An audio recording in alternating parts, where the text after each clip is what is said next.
Hello and welcome back to another episode of Electric People. Today on the show we have Phil Woods. So Phil runs a executive coaching program and kind of an overall wellness coaching program together with his wife Jen, and it's called the Expansion Lab. Our senior leadership team here in this division of Sunrun is called the Expansion Team, so it's actually kind of a perfect fit. But I actually came to know Phil through one of our reps, What Up, Devereaux Smith, who installed a solar system on his house, told me about this guy and his wife who do executive coaching, and they do a lot of breath work and hot and cold therapy, and they were certified in it. And that kind of stuff is right up our alley. So jumped in, had an experience with him, tried it out, thought it was awesome. And since then, he and his wife have done some coaching for us as a group.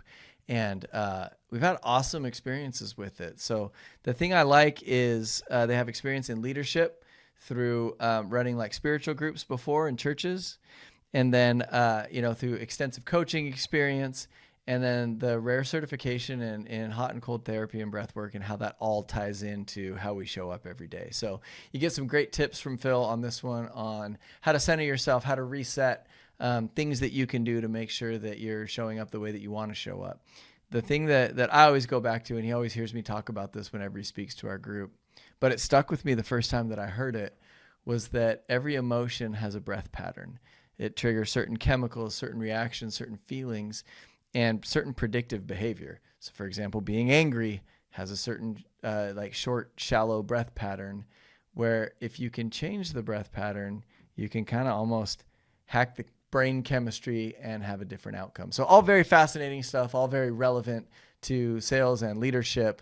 And he's a great guy. They're an awesome couple, and they're available. So if you like their stuff and want to use them for couples coaching or personal sales coaching, leadership coaching, I've used them. It's been awesome for me. So anyway, sit back and enjoy this episode with Phil Wood of the Expansion Lab. The street is where we create. We call it suburbanpreneurship. Mixing big company resources with an entrepreneurial spirit. This is Electric People. Well, thanks for coming in today, man. Yeah. You just happen to be down here in town, and Yeah. Okay. Going to a couple of surfboard shops actually. Oh, really? My youngest son's birthday, so I was looking for. Is he 16? Is that right? No, my little one is turning 12. Oh, turning 12. Yeah. So how big is he? Like what size board is he riding? I'm looking for like a 22 liter board. Oh, okay. So I was gonna check Timmy and maybe you surf. Oh, okay. All Yeah. the pro kids that are around that age always are dropping them off, and there's Yeah, so you many. can get some. There's some at like the Lost Shop and stuff like that Yeah, too. That'll do it. But it's. Have you been out surfing much? We just went to El Salvador last week. Oh, so you got in. Dude, it was so good. Was it? It was like 6 to 8 the whole time, and That's my zone. it was perfect. I got invited on this Indo trip this year, and it's like when I went to Indo, it was like pretty much like it was like 7 to maybe 12. That's big. 12 is big. There's a That's big big. difference Yeah, that's between big. 8 and 12. And like the first day we got there was the biggest, and then we kind of found this like 6 to 8 range for the That's rest of the trip. money. And in my age and what I'm trying to do in life, it's enough push, it's enough fun, but that's the spot. You know what I mean? I feel the same way.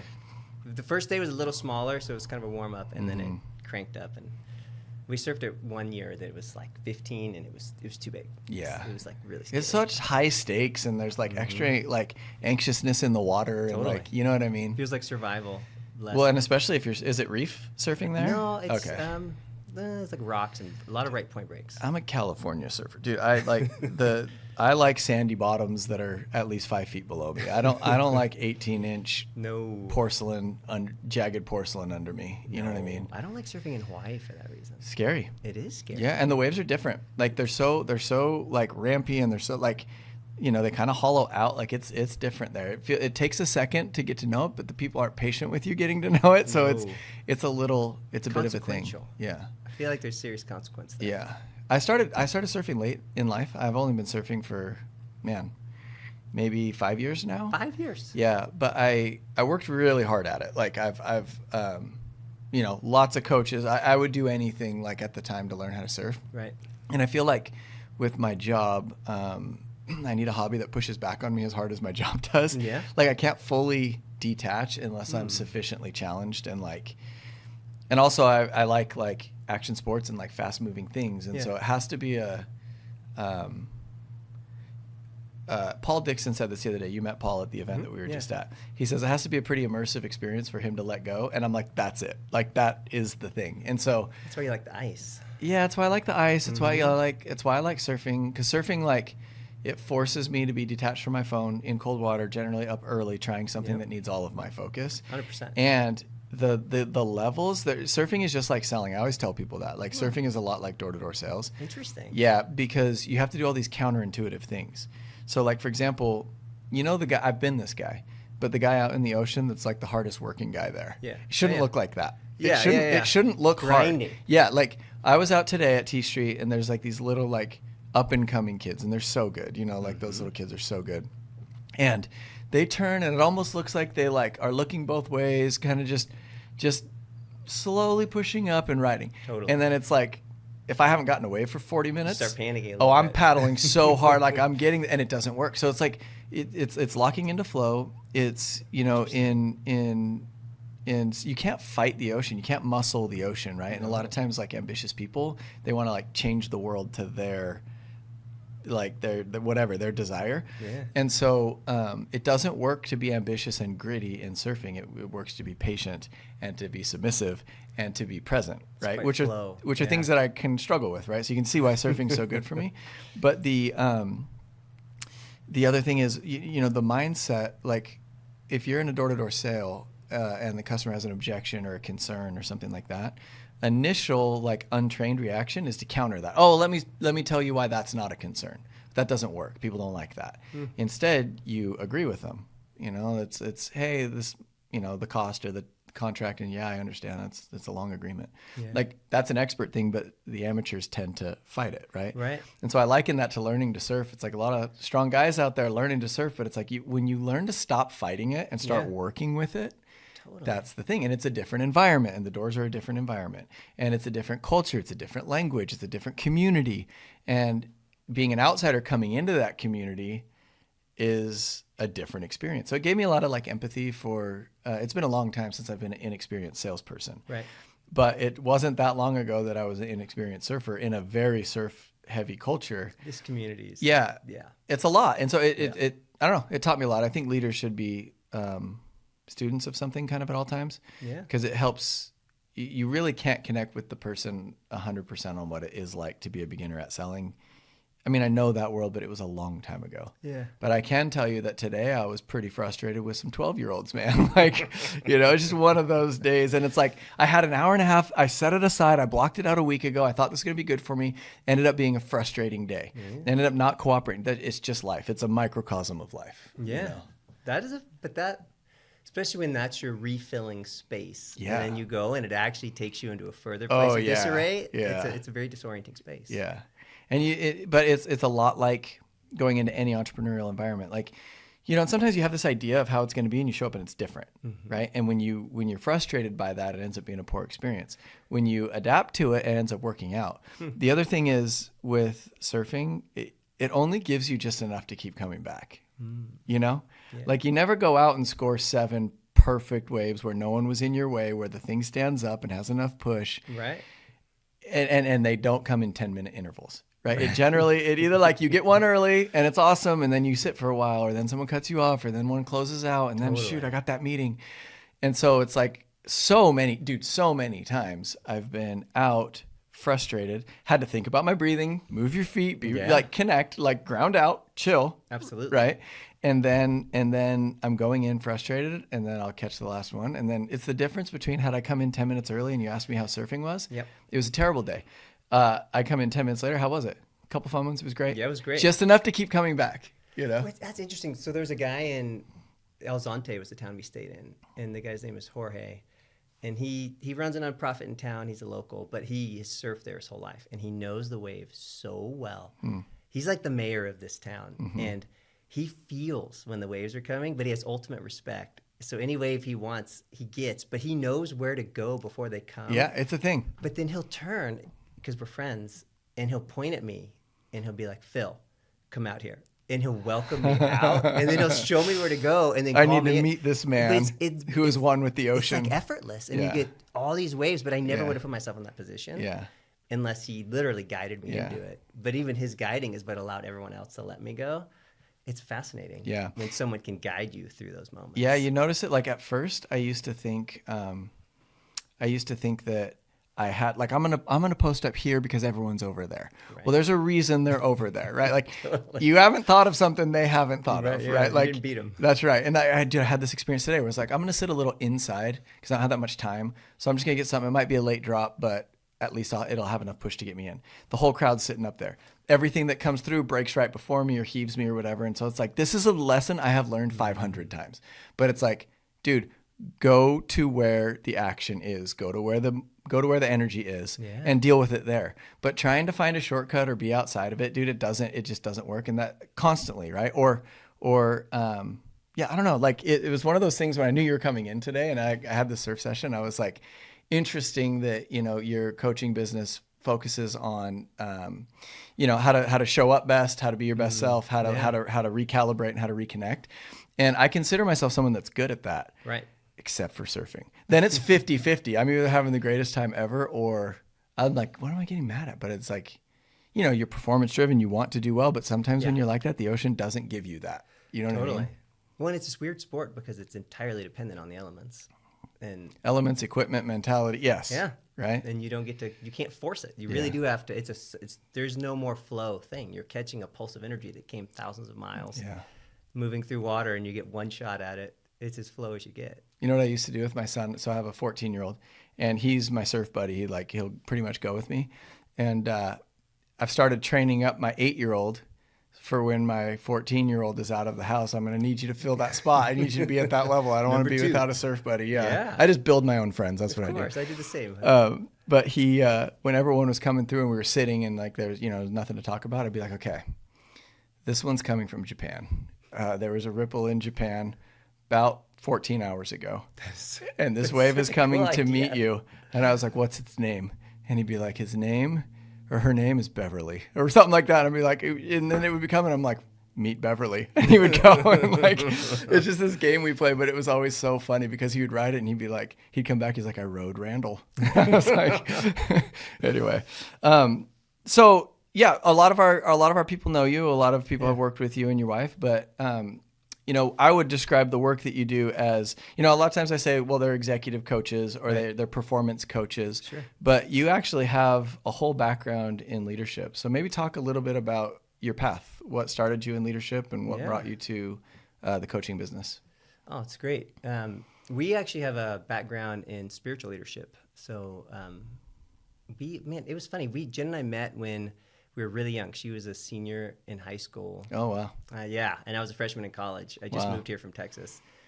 Here, actually, she lived in Dana Point. Are you from Texas? Yeah, I'm from Okay. Houston. Oh, okay. And then we started dating, and from the very beginning, I had a thing. I felt like from probably when I was 16, I wanted to be a pastor, and I wanted to actually like start a church from the Are you ground from a up. religious family? Yeah, it was. Yeah, it wasn't, and then it was. So yeah, I mean, it was ingrained. This is a strange thing for a 16-year-old to know they want to be, right? It was a weird thing in high school. My friends were not. I actually had a best friend who wanted to do the same thing, Oh, really? which is interesting. But I told her that, and we started dating, and that was just our journey. So we went to school together, and then afterwards we worked actually here in San Clemente. At the church I was at, the office was actually right down the street from here. Oh, really? Yeah, for maybe 6 years, Oh, wild. and then. Actually, do you have a board signed by Ryan Sheckler on your wall? Yeah, yeah. He was in our youth group, and we. Oh, really? Like it was a long So is time that ago. at Calvary? No, it was Because that's where he's at now. Yeah, it was the Shoreline Church. Oh, okay. It's still, Yeah. it's still up the road. Yeah. And then we started a That's church. the fun one, right? Is that the church that's always doing all the fun stuff, like the Probably. kids like skate camps and stuff like that? It's got to be, yeah. I think it is. Yeah.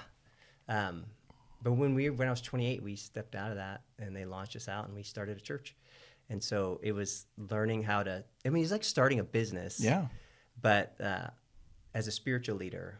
And so it was kind of ground up. What is it like to figure out how to lead, but also gather people, and your business is people. And so it was like a master's class in learning leadership, from governance to a board to staff. Yeah, the business of a church has got to be interesting, right? Like, the church I belong to has a volunteer clergy, and so it's a little bit different. And you have Yeah. like designated like zones for attendance and things like that. So it's a little bit Right. different. Interesting. Yeah, it would be interesting to know. It's probably a tough balance between, hey, I want like the welfare of people's souls at the same time. I need to recruit. I gotta like join. I gotta grow my congregation at the same time. Totally. You know what I mean? And then there's relationships and, like I know a lot of people from that world, and it there's a lot of probably blurry lines and a lot of like, I don't know, maybe cultural, just things you have to be very conscious of, right? It's just a really difficult job in that sense, because you are leading an organization, but Yeah. you're also pastoring a community of people, and you're hoping for the best sort of personal growth and spiritual growth of people, but you're also trying to grow an organization and Yeah. grow a staff and pay your bills and, figure out how to provide for everyone within that context, and then hopefully give way beyond that, so Yeah. that you're actually blessing the community and the people around you. And so it was quite actually we did it for 3 years in Laguna Beach, and then it didn't get traction, so we ended up shutting it down, moving, and then restarting the same church in Costa Mesa a second time, and then it did get traction. So we learned so many lessons along the way. And That's John C. Maxwell's background. Do you ever read stuff by Maxwell? yeah. He's he was a pastor of. I mean, he comes from spiritual leadership. That's Yeah. what he did, and then went into like coaching, mentoring. Yeah. I always say like the 5 levels of leadership and the 21 irrefutable laws of leadership. That's literally leadership doctrine. It's just true principles. Period. Like I don't care whose background it is. You read it and you're like, yes, that's true. That is a true thing. Just you people know? stuff. It's people stuff, yeah, and it's Yeah. influence stuff mainly, right? Yeah. Like what, and it's an interesting skill to learn, because it's like, how do you move a group? That's one of the hardest things to do, and it's one of the most virtuous pursuits. Like, how do you guide people towards what's ultimately best for them, right? And some of them don't want to go there. A diverse right? community of people Yeah, towards that's a right. goal. That's actually Yeah, and that's a business, right? Like that's Same literally thing. like it's the same thing. It's all like a microcosm of human behavior. It really is all it is, you know? Yep.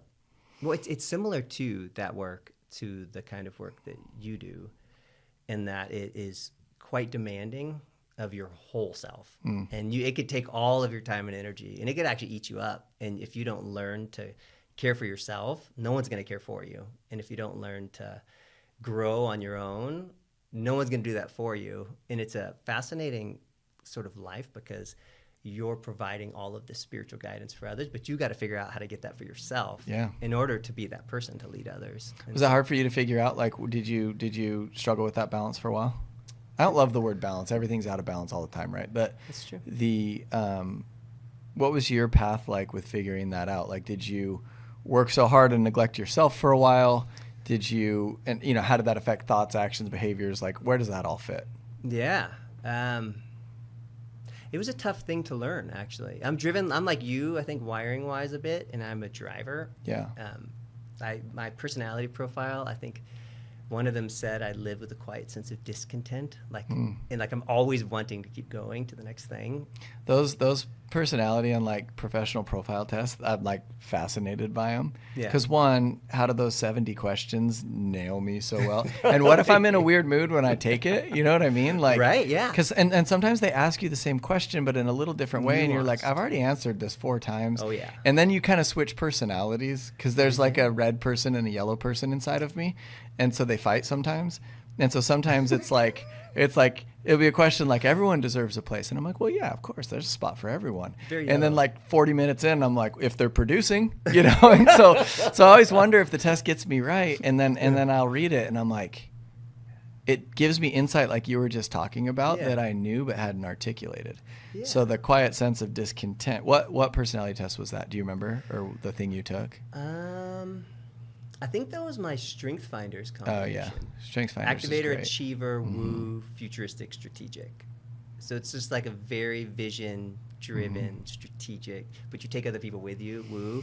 And it's just like activator, achiever. Is that woo? That's woo, winning others Woo. over. Oh, okay. And so it's like this endless sort of drive. I thought it was like WU, No, like, no, like New Wu-Tang? York hardcore. Yeah, like, Yeah, and it was really hard in the beginning, and it took a while. I actually had to come to my end and kind of cook myself a few times. yeah.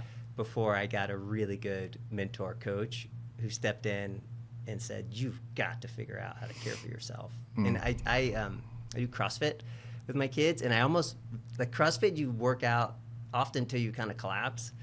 And then the whole mentality is you rest while you run. It's a very unhealthy way to live your life. It's fun to work out for an hour. It's good that 45 way. minutes. Yeah.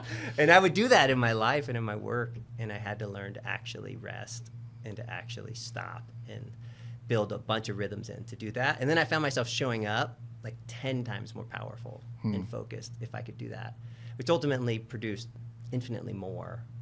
So is your thing, do you find yourself like stewing and worrying? Did you find yourself overworking? Did you find yourself taking on too much and not delegating enough? Like when you say you weren't caring for yourself, were you stressed out so you weren't working out? Like what did that look like for you? It's in a, I ask because in a people business like ours, and every business is a people business, Totally. but it often feels like if you stop, it'll stop. Right. Absolutely. And I know I felt like that for a lot of years. I'm like, man, if I slow down for 1 second, or if I take a breath for 1 second. And so, or I also would like get too worried about it being perfect. So I'd be like, say it's like a training, like I'm going to assign someone to do a sales training. Yep. I would be like, okay, well, I'll just do it because I know it'll get done right. Right. You know what I mean? But then I've had to think like, is the purpose of the training that it's perfect? Right. Or is it more important to have a perfect training or to develop the trainer? And honestly, different times call for different things, right? Yeah. But I Depends used what to you're be, achieving. I used to be so proud of doing everything myself. And now I look at it and I'm like, that's a level 3 way to live. You know what I mean? Totally. It means you have to grow as a teacher if you really want to see other people thrive as well. Because you can obviously kill it, but then it's going to be limited to you. Whatever your bandwidth is, even if it's giant, it's still quite limited. Yeah. But if you want to see others thrive in the same way, it feels like a loss of something, because you're stepping back. Yeah, I had to learn how to delegate. I had to learn how to trust people. I had to learn how to let it be different than I would have done it, which doesn't even mean it's worse. It's just preferentially different. I had to learn how to rest. I remember being on a vacation one time, early days, and it was like, this is our week off. And I got a call from somebody in the community that was having a crisis. And I'm like, we got to pack up. We got to go home early to help care for these people, as if it couldn't wait 2 days for, and then I was. Or as if there was no one else that could help. Right. And honestly, people probably want to help, right? But yeah. And so it was learning that I'm not the savior that can save everybody or fix everybody. And trusting that the thing has enough momentum that I'm not the only driver. In the beginning, you have to build that way because as an entrepreneur, you have to get it going. You're the only one driving it. But I mean, it was like the jacket story that I told. Even that was after we left. I'm like, I have learned so many things. We did so well. Yeah. And then we started this new business, and I was having to learn it again. Tell the jacket story. So the context is you and your wife came and did an event for us. We'll talk about the breath work and the coaching and how you got into that. Yeah. But for those that weren't there, maybe talk about that story and what that meant to you. Yeah. So when we started the church, the context to the story, it was hard. We were young. We were 28, and we had a newborn and a 17-month-old, and we both quit our jobs. And A newborn and a 17-month-old? Yeah. Bless you, man. I know that life. That is, you see a 28-year-old couple with a newborn and a 17, and they are just holding on. Right. And then they're like, we should quit our jobs and start a church. And it's always at the time where you're supposedly building something professionally, like course. either your craft or something. I mean, that is a wild time. It was wild. And we didn't have, we had enough resources to launch out, but I mean, it was like we had to grind, and that was right in the Great Recession. And it was just a time, it was 2008. So it was a time period of like, how are we going to figure this out? And there were times where we didn't know how we were going to buy groceries. But we knew we were doing what we were called to be doing in the depth of our being, where this is what our calling is. We're doing it. And whatever it is, we knew that Spirit was going to provide for us to do that thing, because that's what we're supposed to be doing. And we just trusted, and we never looked back. And groceries would show up on our door the week that we needed them. That there was a time we went to the grocery store because we had this belief we weren't going to live in debt, so we wouldn't put anything on the credit card. But man, Not even groceries. We did it. We were riding a line, and I'm like, we put the groceries back because we didn't have any money in the bank. And we were young. Maybe it's a bad idea. But groceries showed up at our house. We didn't tell anybody. Or there was time where there was like an envelope of cash under the doormat. And it was always something on our doorstep, interestingly. And then it worked, and the church grew, and it was just really powerful. And then we knew it was time for us, fast forward 13 years, to go do the next thing, which became what we're doing now. But we didn't quite even know what that was going to be yet. But we knew we had all these ideas, and we had to follow it. Same feeling, it's like a calling. But it was outside of the context of building a spiritual community. And so in a way, I developed this false kind of belief that I'm on my own now, because I'm not building that thing, I'm building something else. And like, I better figure this out. I better figure out how to provide. And I carried a scarcity. You're almost saying like, because you weren't like working in like a spiritual setting, you were working in like a more like secular setting that the spiritual blessings maybe wouldn't provide for you. Is that what you're saying? You're on your own, or what? That's a great. Okay, I had this experience. I'll tell the story. I have never told this story publicly, but I will. I'm sorry if you're listening that you know who you are, but I won't say your name. I was going. Gosh, it's going to give it away now. I'll just say it. We used to get our hair cut at a place, or I did, and they'd always give me the like friends and family pastor discount for being there, because as a pastor, your income's adjusted for leading a spiritual community in that sense. At least ours was in this community. And when I stepped out, I remember going to get my hair cut, and the person looked at me, and she went to go hit the button, and she just stopped, and she hit full sale, which was like, whatever. It's like, it's like $5, this doesn't matter. But you watched the wheels turn. I actually just saw the thing. Something clicked in me, and I'm like, oh, I am on my own now. And I don't know why that belief, because it doesn't actually equate to the scenario. You know what I mean? It could be the same thing with coming out of the military, where it's like, oh, or like, something. I got to like produce. That. Yeah. And then I think I found out later that they were just, it was like inflation. They were just raising prices all around. Had nothing to do with me. You're like, I lived this whole thing. The irony is, and it was like a series of things like that happened. Yeah. And it just formed your story. I picked up a story because I think events are neutral until we apply meaning to them. And I applied some kind of negative meaning to whatever was going on. And I'm like, it put this scarcity on me. Like, I need to provide, and I'm on my own now. And it just put I clicked back into that like kind of CrossFit grind mode. And then I wasn't resting, and it was starting to kill me. And I'm like, no, I'm going to work day and night. I got to figure this out. And fast forward to the jacket story. So Box shows up on the doorstep, and it's on the doorstep. Like the thing does. That's how the Spirit provides to me. It drops things on my doorstep, literally. Some of us get it in our soul. Some of us, it has to be like, yo, bump, bump, bump, bump. Let's get a box. It's on the door. So there's a box on the door. It's big, and it's addressed to me. It's got my address, and I'm like, someone sent me a thing. And I open it, and I pull it out, and it's a Canada Goose, like giant. It's like an Alaskan puffer. It's made for like literal Canadian like wilderness. Sub-zero. It's so I think it's like negative 40 degrees. It's like stupid. And it gets to like 48 where you live at the coldest. So some of those surf mornings are cold. They're cold, man. You get the wind. I agree. And so I look it up, and I'm like, dude, this is like $1,000 jacket. This is pretty dope. And then I'm thinking somebody sent it to me as a gift. I call my friends, nothing. And Jen, it turns out, had ordered a hat on Amazon, like a marathon running hat, and it never showed up. And the company that was supposed to send the hat accidentally sent this jacket. But there's no way, because there's third party. Like the owner's like idiot son's working there, and he's just like, dude. Whatever. That was a lot. But so I go to return it, and there's no way to return it through the system because it doesn't exist in the system. And so I Google it, and I talked to somebody that had some knowledge. I tried to figure out, like, what do I do with this? Yeah. And basically they're like, oh, legally that's considered a gift. It's yours. Someone mailed you a gift on accident. And now, or maybe it wasn't an accident. And the thing I thought was, I'm going to take this jacket and sell it as a backup.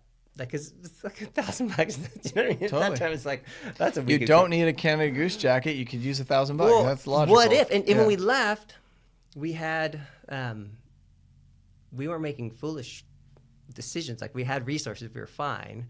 But it wasn't even about, I didn't need the money for the groceries. It was more of a mindset shift of like, there was the scarcity shift, and it was holding me back. And it was making me more tense and not even able to show up to myself or my family or the people that I was working with, honestly. And I listed it on OfferUp to sell it. And I got a bunch of people try to buy it, but nobody actually pulled the trigger and followed through. Or I went for a meetup with somebody, and they bailed at the last minute. I think I had it on there for like a year. And then I had a spiritual director and a coach. It's a tough place to sell a jacket like that. You would have sold it for a second in Colorado or something. I probably would would have. the East Coast or something, you know. Maybe that was a good thing. Yeah. But I had the spiritual director, and I was talking through my own scarcity mindset, or he was helping me name it, because I couldn't even name it. It was just a feeling, like a weight, and it wasn't clear. But then in the end of it, he's like, don't you see that, like, you're not on your own, that Spirit's still showing you this, like, lavish, like, hey, I got you, like, you're doing it, you're gonna be fine, everything's gonna be fine. And he's like, if you sell that jacket, don't you think you're telling the universe you don't need its help anymore, that you are truly on your own? He's like, you need to take it out of the box and you need to, like, hang it up and wear it. And I wore it out that night to go watch Christmas Lights. I was sweating profusely. But then everyone else is in like a light hoodie. It's like 50. But I kept it, but I never cut the tags off. Yeah. Still, for whatever reason. And then at your event, I ended up cutting the tags. But it was like I don't know, it was a profound shift for me. And I felt like this release of abundance of, the universe gives gifts, and it's good, and things are good, and it always provides, in fact, more than enough. And I told you guys, I found myself in places that I never could have imagined. Mm-hmm. And it isn't from hustling. It's like, it's just saying yes and following what's in front of me in the next step. And it has been a really fun, like, exciting ride, honestly. Yeah, I think a lot of people, like, that do, like, street sales, as we call it, can identify to that, because it's not a position that you set out to do generally, right? Like, it's something that, people from all kinds of walks of life, from all different places, wind up here, and no one's like, yeah, I've been trying to get into this forever. It's always a different path that kind of leads you in. And I've told this story on here before, but I had a friend, I was working at a different company before, and he came into my office one day and sat down and kind of had like a heavy sit down. And I was like, what's up? And he's like, I'm just trying to figure out my life. Oh. And I was like, we're having that conversation. I was going to say, that's a different thing. It's 4:00 on a Thursday in November, but all right. And this particular person had said this to me multiple times. And it was kind of one of those things where it's like, in your story before, the universe is like, stop worrying so much about this, right? You're a talented person. You have good intentions. You're marketable. You're going to be fine. But I was not, like, frustrated, but I was a little fed up with this from this person. And I just basically said, I was like, you're never going to figure out your life. You're never going to know everything that's going to happen. All you can do is take the best opportunity that's immediately in front of you, and that's going to lead you to something else. And I've learned since, it was actually when I was considering a career change myself. And so when he had left, I was like, do I really believe that? Because totally, that means, you say things you're trying to. I know. I more said it to myself than him. But what my life has been, and what your life sounds like has been, is like, I never would have sat down and said, okay, I'm going to have exactly this many kids. Right. Because I have too many if I was going to plan it out. Like, I would, who goes for 6? It's a wild thing to do. Nobody starts for 6. My family is not complete without Wolfie, our last little guy, right? And so that works out. And then I never would have thought I'd be a 20-year door-to-door salesperson. I just never would have thought of that. But totally, what happens is you go down the road, and then you become more qualified, and you become more tuned to other things, and you have other interactions, relationships, and opportunities that you would not seen had you planned your life 3 years before show up. And so there's kind of a balance between being deliberate, making a plan, marching down the road, and then being present enough to grab the goodness that's there, or take the evolutionary path, right? And so that's a good statement. What was the statement? The evolutionary path. Yeah. I like yeah, that. because, and most of the people, think about it. You generally, if you're in the pocket, like what I call like the pocket, like you're generally called to do something before you're totally ready. 100%. Right? Like you felt that call to start your own like coaching business and mentoring business before you really had it figured out. Like we've been doing like surprise promotions somehow as a group lately. Like I don't know how you don't know, but like lately, like a lot of people are like, hey, you're getting promoted. Like, oh my gosh, I had no idea. And then there's this immediate like, I wanted this, but now that I have it, there's this like, oh, whoa, that's where you want to be. It's when you think you have everything figured out that you're probably not quite pushing enough. Interesting. Or at least challenging yourself enough, right? Because the options are infinite. Like the opportunity to develop and influence, that's infinite. It's us that puts our cap on things. And we say stuff like, oh, I'm maybe not a not a 100 account a year guy. I'm more of like a 70 year. But what's that? Right? Like, what's that? The guy that's doing 100 is not more talented than you. He just thinks different. Or people are like, I'm kind of like a manage 10 people kind of guy, not 100. I could never do that. Or I'm an 8-foot wave surfer. 10 feet, nah, I'm out on that. But what is that? That's like, you know what I mean? Yeah. One, if you think if another human can do it, you could do it. It's like it's within but with the surfing, realm it's if of another human with capacity. surfing, it's another human can do it, but should you do it? It requires a certain degree of training. That's right. Some things, That's danger. right. Do I want to bounce off that reef? I do not. Right. Well, then there you go. Some is it worth it? Is it worth it? Are you Some willing to comes pay at the a cost. price? Yeah. That's true too. Yeah. But I love the like intentional, yet interruptible mindset, because I think even our journey when we left was purposefully. We need to feel this out and try on a few things and grow in a few areas. Like the ice bath sauna thing, I didn't see that coming. Yes. Talk about how you got into that. And I would love like some tips and facts on how that can help a performance role. Because that's who's listening today is people that are their performance every day matters. We don't sit in cubicles and get paid for our time, so mindset every day matters. Yeah, it matters so much. Oh, it's all energy. That is all energy management. Yeah.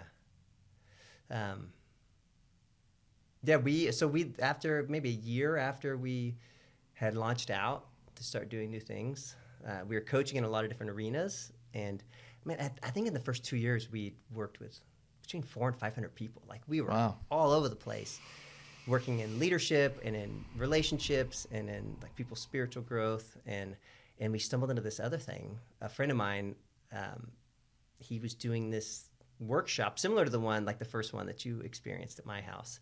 And we went, and I thought, I'll try it, And my Jen, my wife, had been like really into the ice and sauna for her marathon training. It was helping her recover physically. But this guy took us on a different journey, and he incorporated this breath work and some sort of science, spiritual, physical, emotional, psychological integration of what these things do. And then he put us in the ice, and then we had the sauna, and it actually became like a profound integrating experience for me that was really, it almost felt like a spiritual practice, but it also felt like a really profound like embodiment practice where we live in our heads, but all of our emotions and stresses and anxieties are all in our bodies, they're physical experiences. And it like put those things together, and it was just incredible. And we chased it and started doing a lot of it. And then this guy ended up training us and certifying us in breath work, different kinds of breath work, and then thermal contrast therapies with the sauna and the ice. And we just went all in. We started a business on the side doing just that. And we were doing the coaching kind of beside the thermal breathwork contrast therapy. And we were doing a lot of workshops with that and experiences. And then somewhere along the way, we just said, this is all one thing. Actually, we led a retreat in El Salvador, and we brought it all together in one experience. The leadership, the spiritual, the embodiment, and just the relationship stuff. And it was really cool. And the same spot we were last week. And after that, we shut everything else down and just collapsed it into one thing, called it Expansion Lab, and said it's a cross-functional, holistic, transformational coaching. And we bring all these different elements depending on what people want and need, or where they're at, or what they're trying to achieve in their life or their work. Yeah. Well, and I appreciate the fact that so you did an event with our senior leadership. You've done a couple events at the regional level. You're doing another one this week for our teams out in Fresno. Yeah. And the reason that I've liked it and endorsed it so much is because, first of all, you find kind of your people. When the first time I did ice and heat, it was...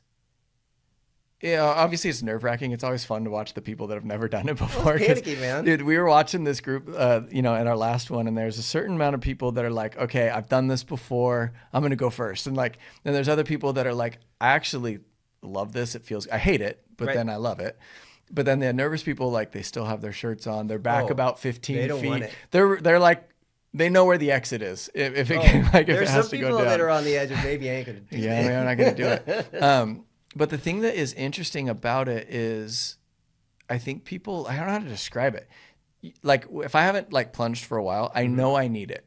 Yeah. I know I need it. 100%. And it's once I do it, I'm like, I can't say oh yeah, that gave me energy from 8 a.m. to 3 p.m. Well, it does, but it's one of those things where it's I don't know, man. It's like if you get out of like working out, it's like all of a sudden 4 days after not working out, you're super grumpy and you're like, and you don't look at it, you're like, this is because I've stopped working out. You think it's everybody else. Totally. Hot and cold kind of does that for me a little bit, where it's like it gets me in my zone a little bit better. And I just notice, I don't know if I notice an edge, but resistance is a lot.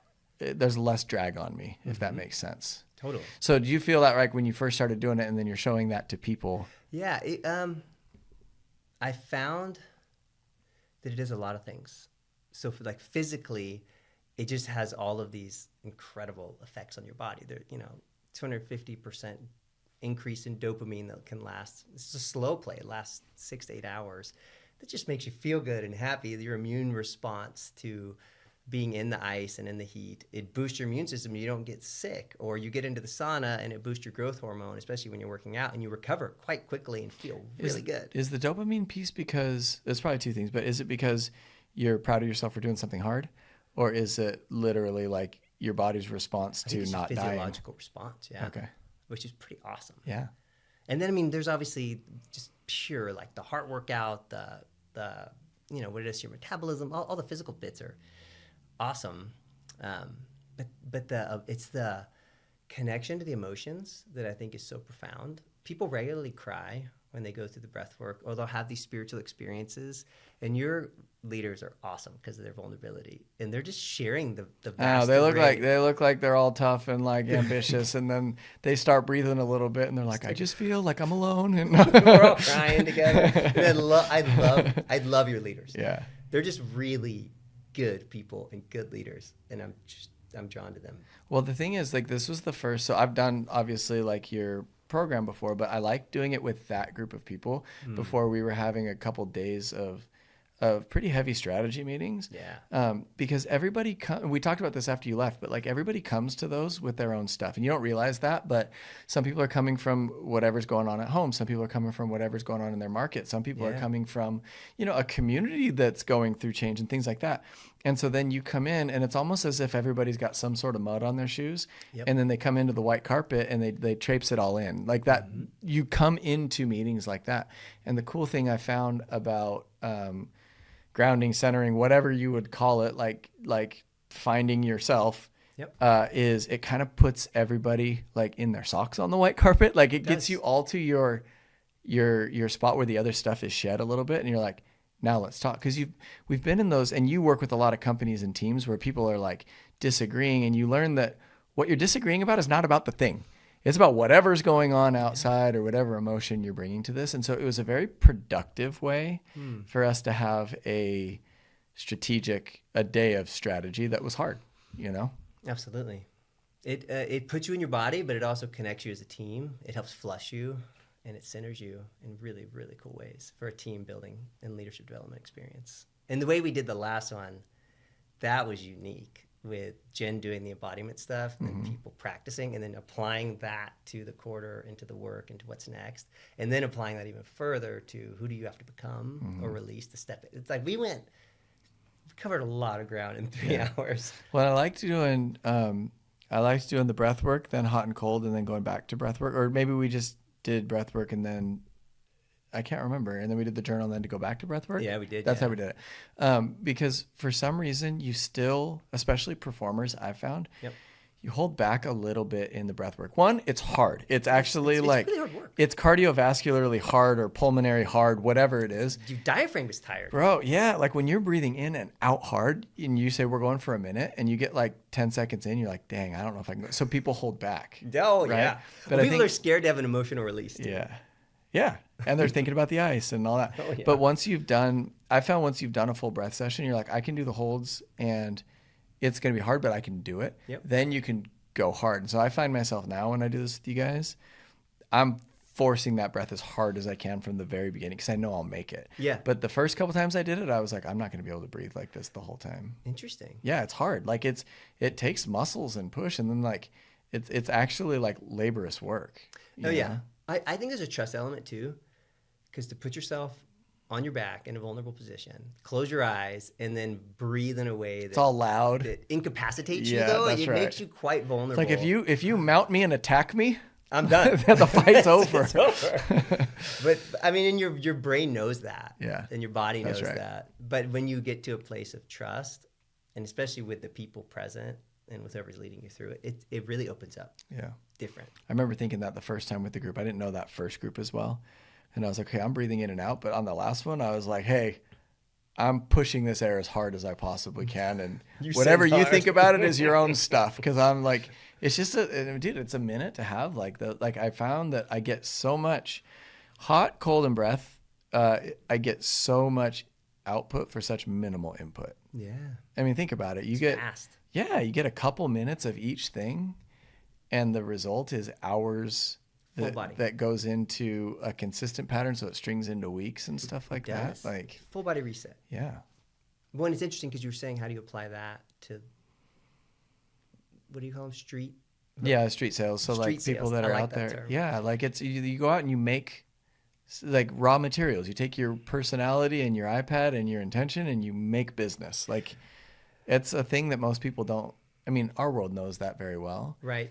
But sometimes you don't realize, like, you need every advantage that you can get. You need the advantage of sleep. You need the advantage of nourishment. You need the advantage of mindset. Yes. But you need resetting tools. Any way that you can stack the odds for performance in your behavior or in your advantage, it's the same as being an athlete. Yeah. Like you tell an athlete that's very ambitious that, hey, I have something that will help you win championships or play hard into the fourth quarter. It's like, what is it? I'll do it. You're going to take it. Yeah. Totally. Yeah.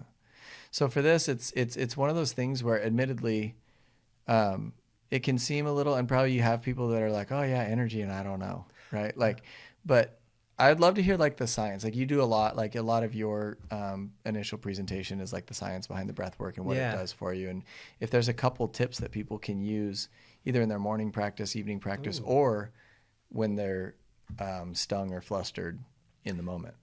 That's a good word, stung.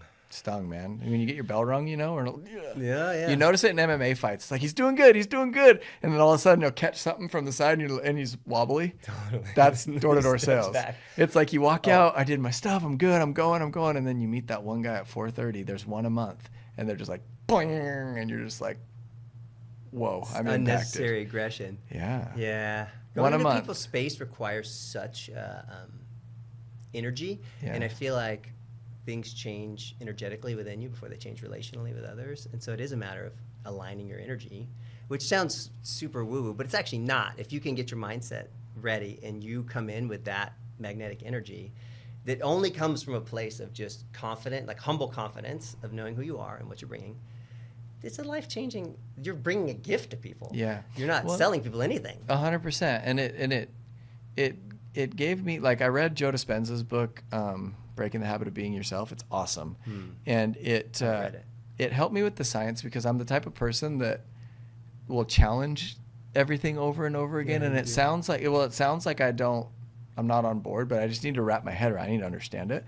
And so Dispenza goes through and he talks about like matter and like actual like like intelligent matter that you can't create, you can't manufacture it. It just exists somehow, like atoms and stuff. Like they just exist. You can't make one, right? Yep.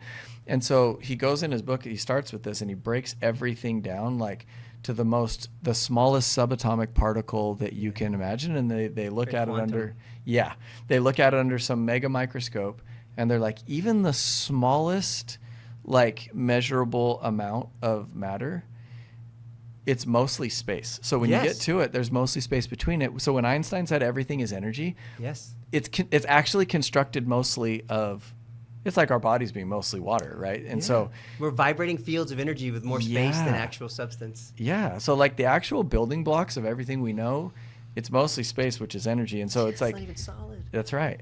And so when he said like, oh, everything is energy, I'm like, okay, that actually makes sense to me. It's not this woo-woo thing. It's, and imagine like you're having an argument and your heart starts pumping and your face starts to flush and you say things you don't mean, right? It's like in your head in that moment, you're like, no, I have to set this right because you're wrong. Totally. You get out from it 2 hours, your energy changes, and then you're like, hey, sorry about that.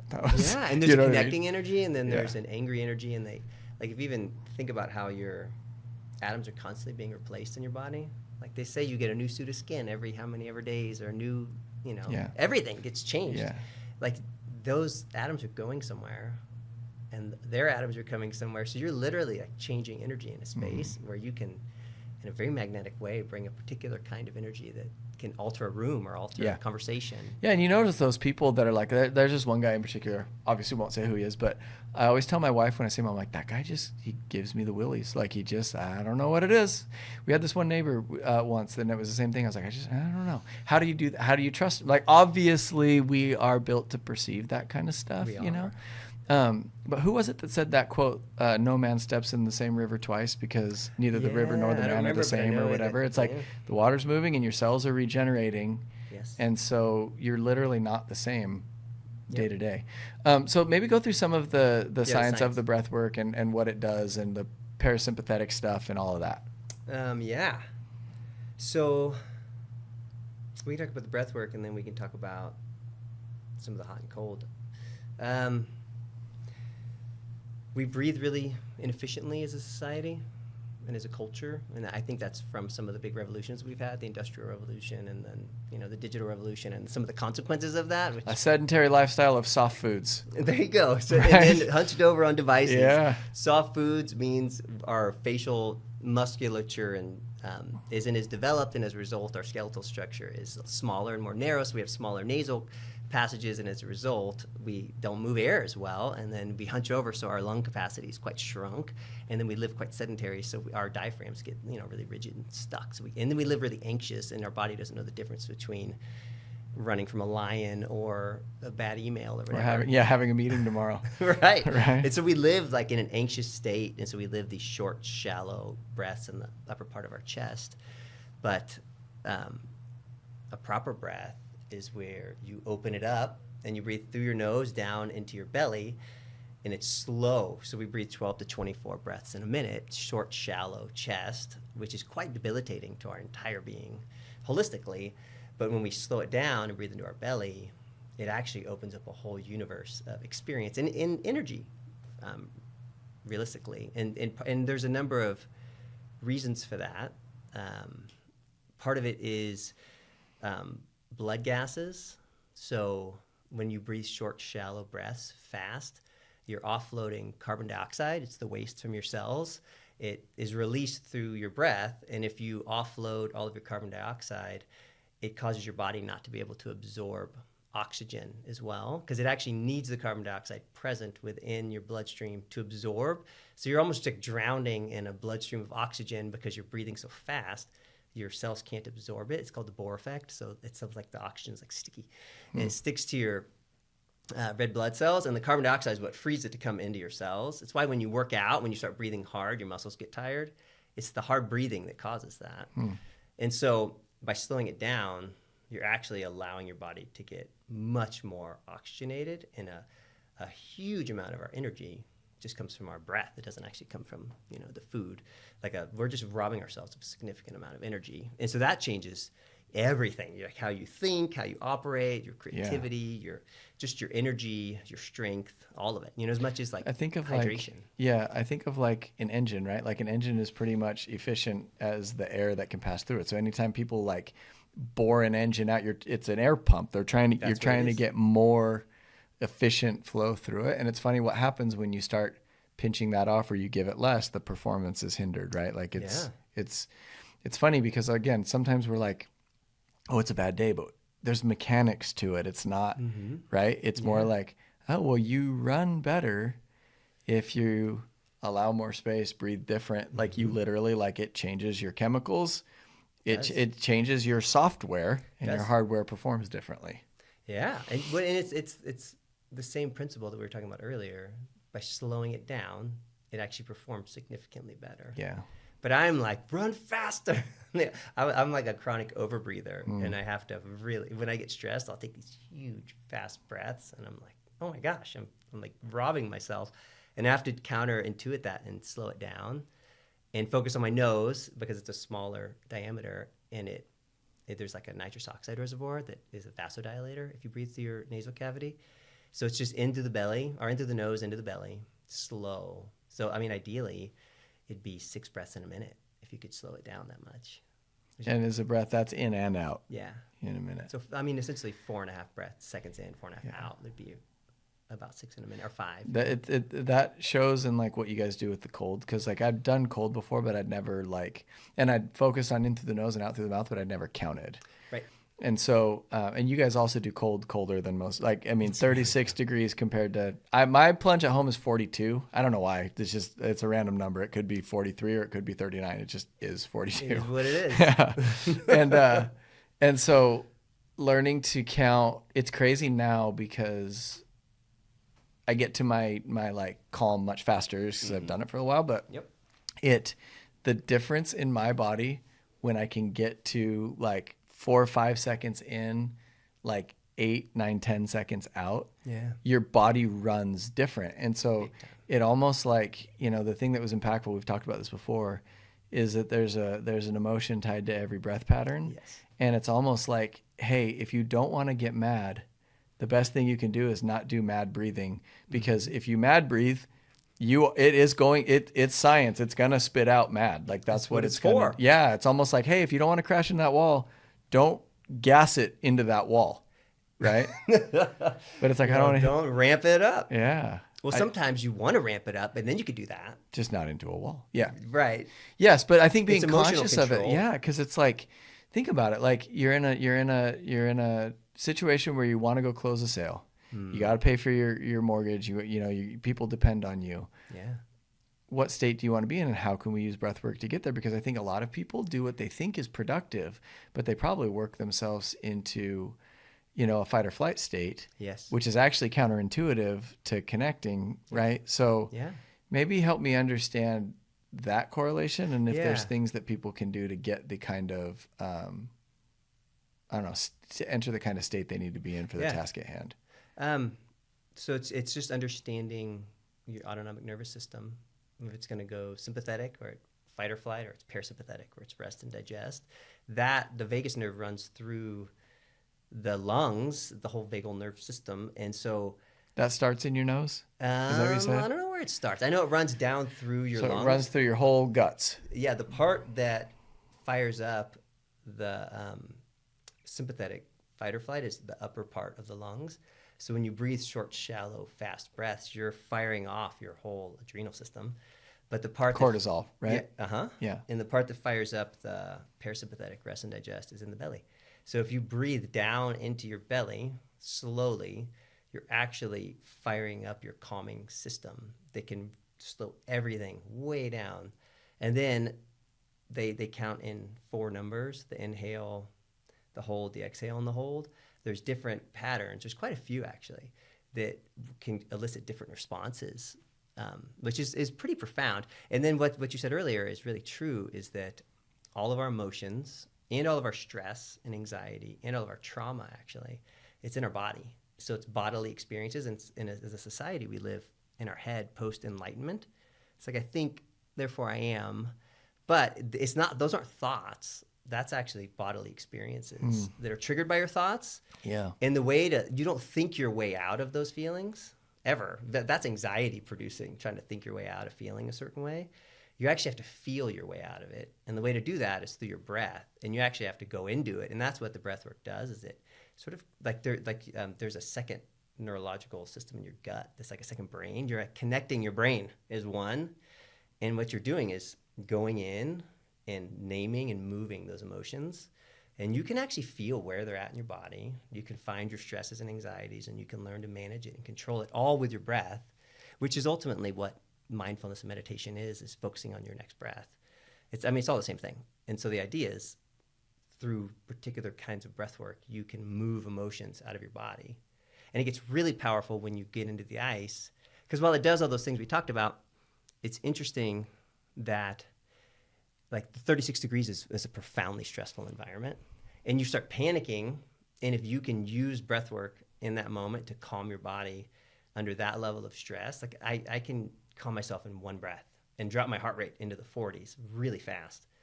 Like you can do that anywhere while you're going to the next door, coming off a really bad engagement with the last house, or just trying to shake off whatever is holding you back going into that afternoon of sales. You can regulate all of that just through your breath work in your car before you get out, or walking between houses. It's just a matter of going, what's the next breath? And I can regulate that. And if I can do it in the ice, I can do it right here in this yard. And then I can bring the energy I want to these people that I'm coming to bring a gift to. So one of my favorite things to watch is people figure that out. People have that breakthrough. Like people get in the ice and because when I first got in the ice, I didn't have any coaching. And so it was literally, I like the worst of it. And my body's like, we're going to die. My wife is so funny. Yeah.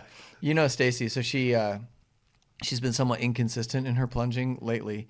And yesterday did 6 minutes. Whoa. I know. And so she texted me like halfway through the day, she's like, can't get warm. And I was like, well, in fairness, you gave your body a pretty hard shock today. You dropped your core temperature. She sent me this text and she's like, body, like what period is period happening, period. But that's what it's like when you first get in.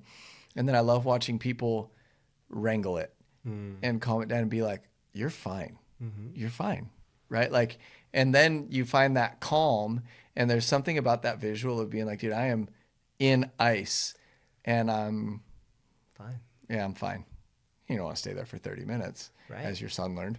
But yeah, you know, yeah, competition with your girlfriend to put you in places. But you need to do 7 minutes for Stacy and be like, what now? I've done it. She keeps beating me by like a couple, and then I'm like, I don't think this is the point. Like, No, I think we're supposed to totally not. like, I think we're supposed to like, anyway, I think the point is to do it consistently, not show up and no. That's what's funny with your team. You guys are so competitive. I know. I love it.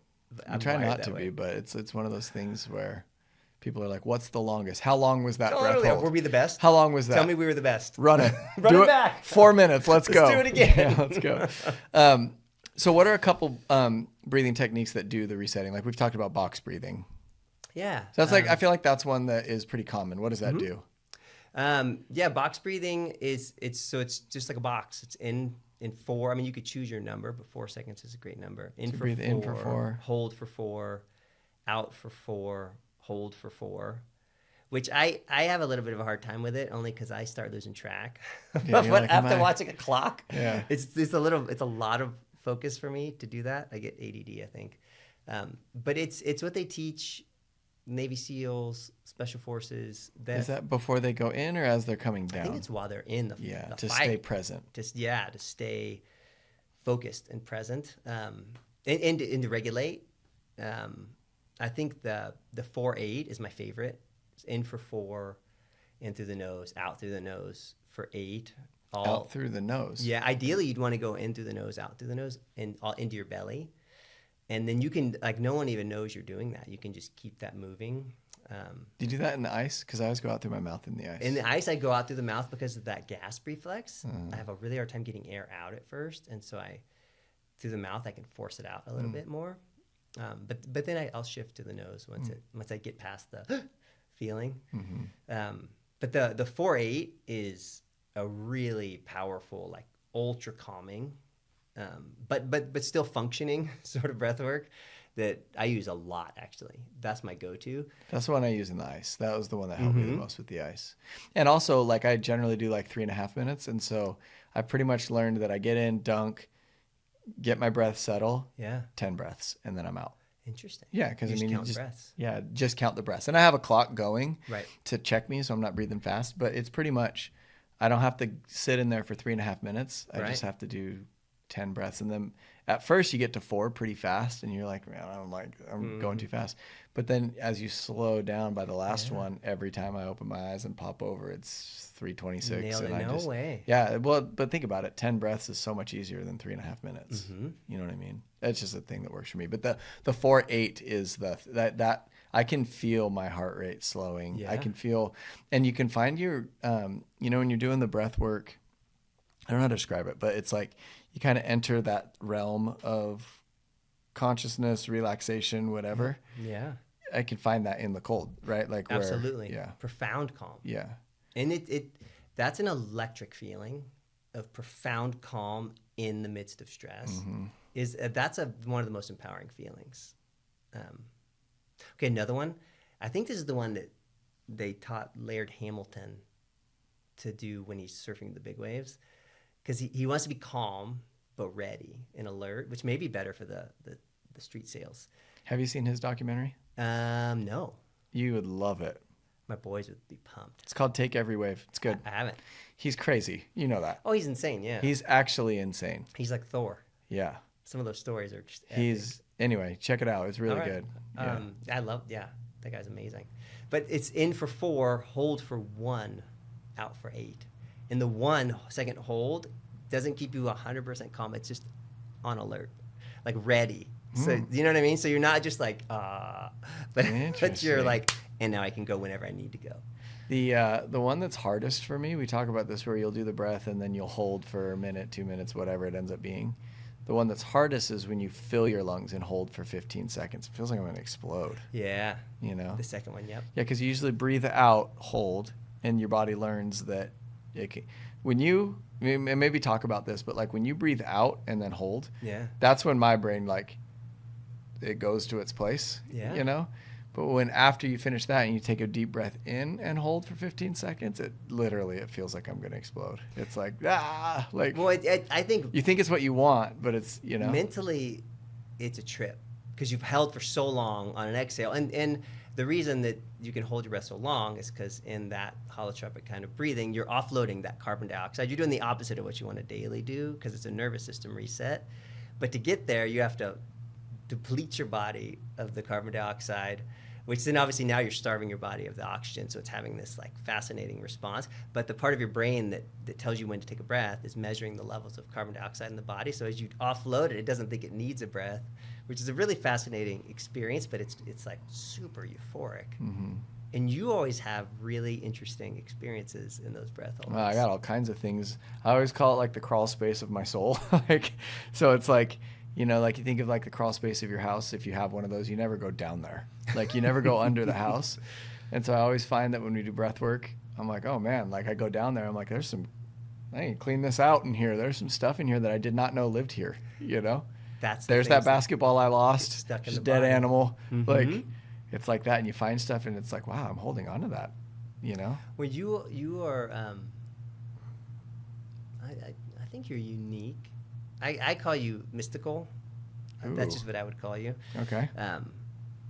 Like the mystics are those who have direct experience of the divine. That's how I would describe it, regardless of tradition. They just are those who have a direct experience of the divine. And so you could call it an intuit, or you could call it intuitive, or whatever.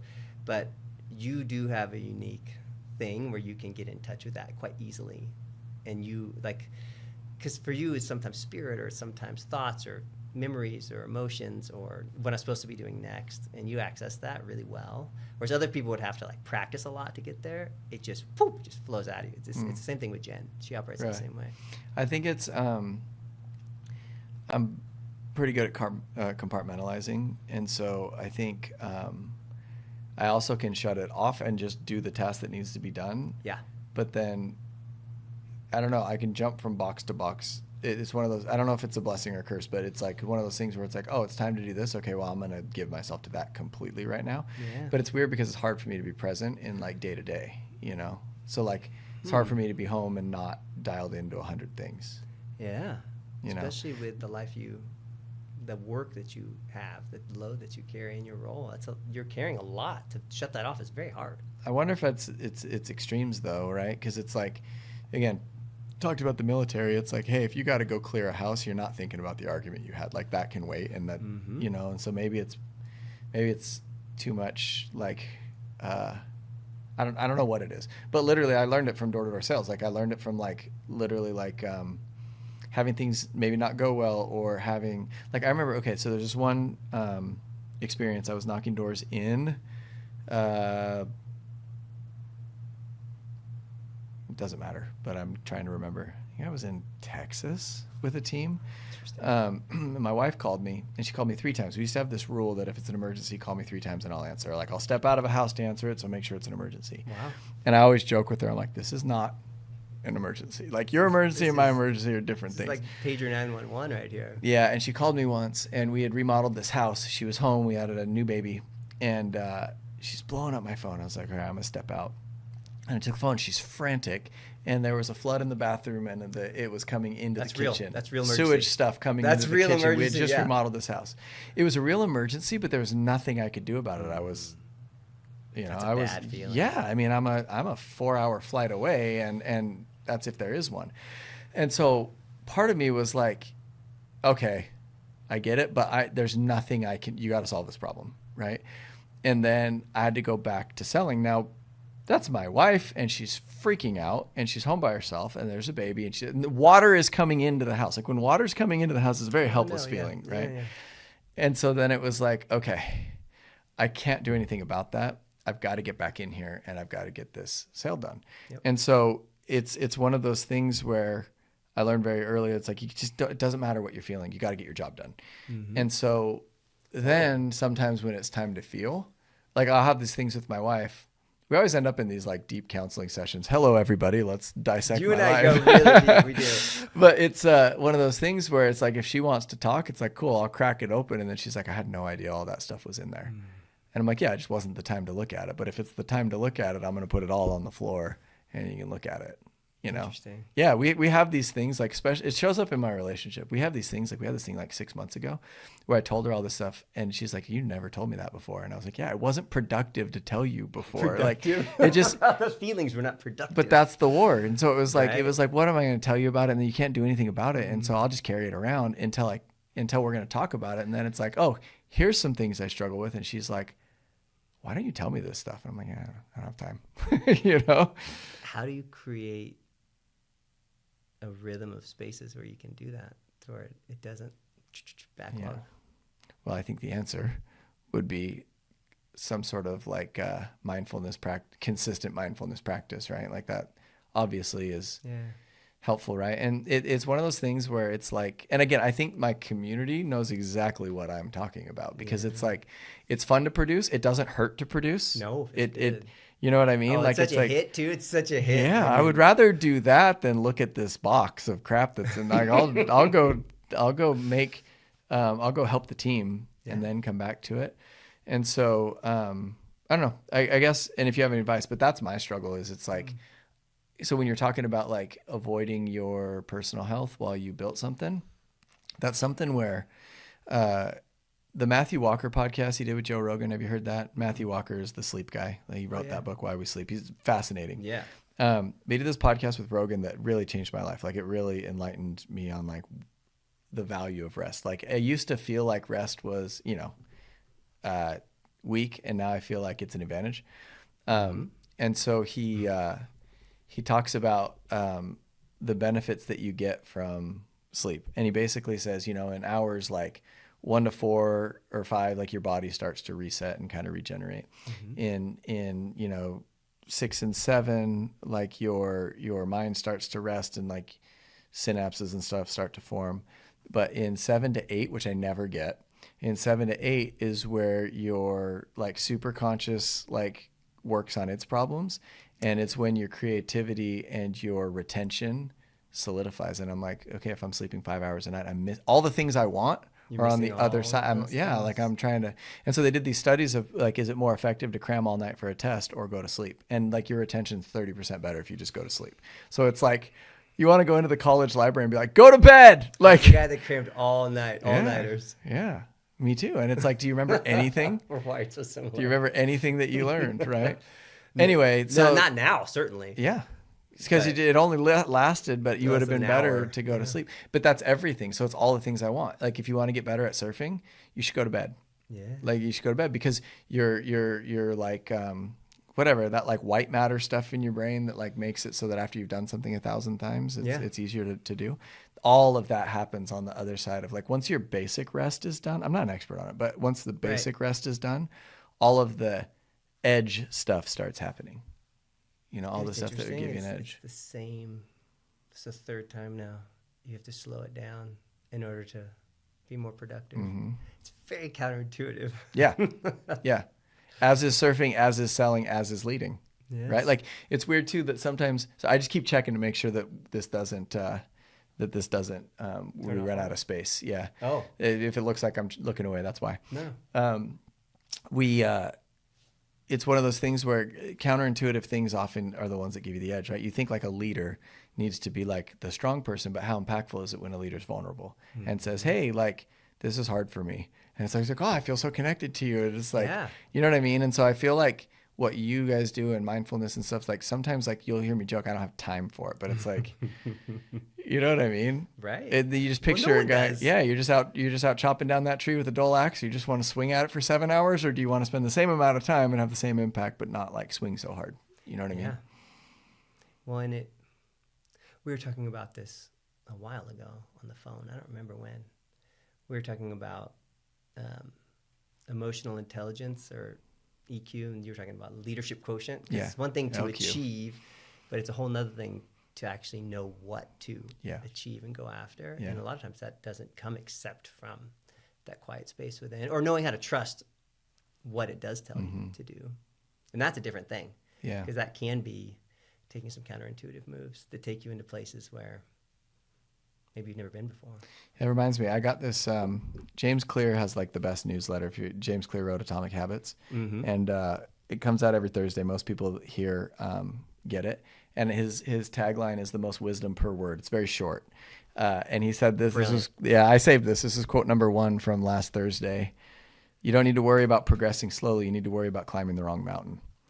Right? Which is that thing where it's like, and I think, sales leaders, anybody building anything, building a family, building a business, building a client base, building a friendship, building a, bond with your kids, whatever.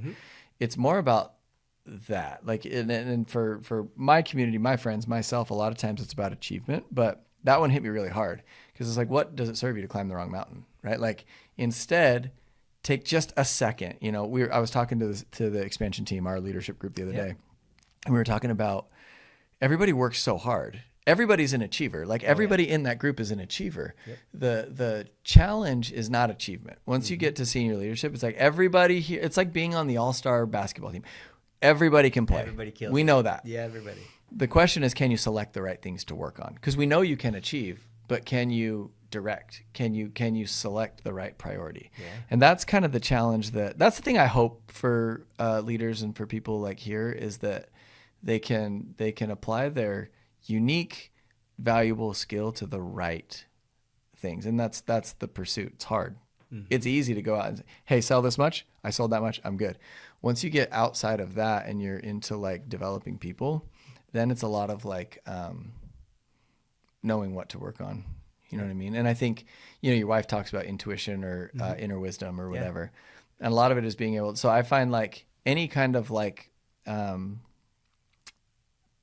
present like mindset practice or intentionality like that helps you access that. I feel like people already know what to do. You just get in their own way. You know what I mean? Totally. Well, they're so busy that they don't even hear the thing within telling them what to do or what's next or where they should be going. I think a lot of people get to the top of the ladder or the mountain and realize they were on the wrong one. I think a lot of people get there. It's a very common practice. And then it's a whole thing to go down and go to the different one. Yeah, or like, why did I climb this mountain? Like, I see that a lot with people with like leadership where people feel like they should get the next job because it's next. Because it's the next we got to achieve. Yeah, like if there was a 13th grade in school, we'd go to that too. Like you just keep going, like until there's no more. There's no more black belt, so I should want to be whatever. But a lot of times it's like for some people, it's like that's not. Is that really what you want, or is that just what you think you should want? Right? Yeah. Is that what other people are going to see as the thing that puts me where I'm supposed to be? And I see that a lot. Like people come to me and they're like, I want to be this position. And it's so clear to me because I'm not in their head. And I'm like, you want to be a quarterback, but you are the best tight end. You're not going to be happy as a tight end playing quarterback. You should be a tight end. I don't know what a tight end is. I don't know anything about football, but I know it's not a quarterback. I know it's not a quarterback. I don't know much about football either. Right. So I'm just going to go with you on this. But I think where you're ultimately happy and fulfilled is when you're on your path. You're doing what you're supposed to be doing, right? When you're you're in that zone of what you're doing. I don't know if it's what you're supposed to be doing, but it's the flow state, right? Sufficiently challenged, sufficiently skilled. Yeah. Right. And moving forward. Well, I think no achievement will ultimately give you what you really want. You know what I mean? Like Jim Carrey's famous for saying, I wish everybody could be rich and famous so they could see that it won't give you what you think it does.